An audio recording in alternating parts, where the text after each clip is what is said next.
गोरखपुर, जहां रिश्तों की दुनिया में कभी भाईचारे की मिसाल दी जाती थी, वहीं अब एक भाई ने अपने ही भाई की जान ले ली और वजह थी कुछ हजार रुपए की दिव्यांग पेंशन। यह घटना है खोराबार क्षेत्र के डुमरी गांव के बखरिया टोला की, जहां 45 वर्षीय राम निवास निषाद की संदिग्ध हालत में मौत हो गई। शुरुआत में पुलिस इसे सामान्य मामला मान रही थी, लेकिन जब पिता गणपत निषाद ने तहरीर दी, तो परत दर परत खुलती चली गई ये कहानी। पिता के बयान ने वो सच्चाई सामने ला दी, जिसे सुनकर गांव का हर शख्स हैरान रह गया। दरअसल राम निवास निषाद जन्म से दिव्यांग था। सरकार की ओर से उसे हर महीने 3,000 रुपए पेंशन मिलती थी। ये रकम उसने छोटे भाई अमरजीत निषाद और उसकी पत्नी श्याम रथी देवी के लिए नशे का जरिया बन चुकी थी। दोनों शराब के आदी थे।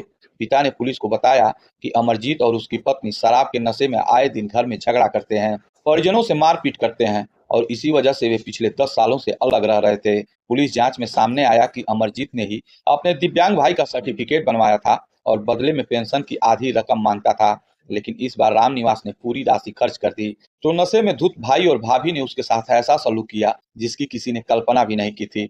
21 अक्टूबर का दिन था। गांव में रोज की तरह हलचल थी, पर रामनिवास के घर में उस दिन तूफान आने वाला था। सुबह विवाद हुआ, गालियां चली, लाठी डंडे उठे। अमरजीत और उसकी पत्नी ने रामनिवास की बेरहमी से पिटाई कर दी और शाम होते होते उसे कमरे में बंद कर दिया। पिता गणपत निषाद ने बताया कि जब उन्होंने बीच बचाव करना चाहा, तो उन्हें भी धमकाया गया, जान से मारने की चेतावनी दी गई। रात भर घर में सन्नाटा पसरा रहा और अगली सुबह जब ग्रामीणों की मदद से दरवाजा खुलवाया गया, तो सामने था एक दिल दहला देने वाला मंजर। रामनिवास मृत पड़े थे, सिर से खून बह रहा था, कमरे की दीवारें लहलुहान थी। गांव में मातम छा गया। सूचना पर पुलिस मौके पे पहुंची। शव को कब्जे में लेकर पोस्टमार्टम के लिए भेजा गया।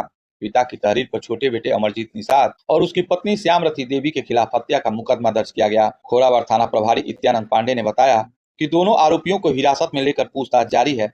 पहले पुलिस इस मौत को संदिग्ध मान रही थी, लेकिन अब यह साफ हो चुका है कि यह एक सुनियोजित हत्या थी, जहां लालच, नशे और स्वार्थ ने भाईचारे की डोर को तोड़ दिया। गांव के लोग आज भी उस रात की खामोशी को याद कर सिहर उठते हैं, जहां कभी एक दिव्यांग भाई अपने हिस्से की रोटी और पेंशन से पूरे परिवार का खर्च चलाता था, वहीं उसी परिवार ने उसकी जिंदगी खत्म कर दी। पुलिस की पूछताछ जारी है, लेकिन गांव में आज भी एक सवाल गूंज रहा है, क्या कुछ पैसों के खातिर इंसान इतना गिर सकता है कि अपने ही खून का दुश्मन बन जाए?